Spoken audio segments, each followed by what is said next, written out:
তীব্র তাপপ্রবাহের পর উপকূলে হঠাৎ বৃষ্টিতে স্বস্তি। টানা কয়েকদিনের প্রচণ্ড গরম ও তীব্র দাবদাহের পরে উপকূলীয় জেলা পটুয়াখালীর বিভিন্ন স্থানে বৃষ্টিপাত হয়েছে।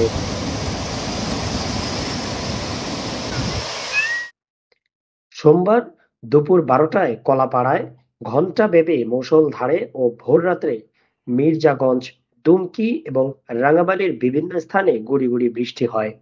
উপকূলীয় এলাকায় হঠাৎ বৃষ্টিতে স্বস্তি নেমে এসেছে। অনেকেই একটু প্রশান্তির জন্য গা ভিজিয়েছেন বৃষ্টিতে।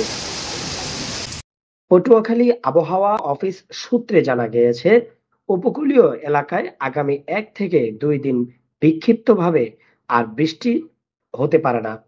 তবে ৫ দিন পর ফের তাপপ্রবাহ শুরু হতে পারে।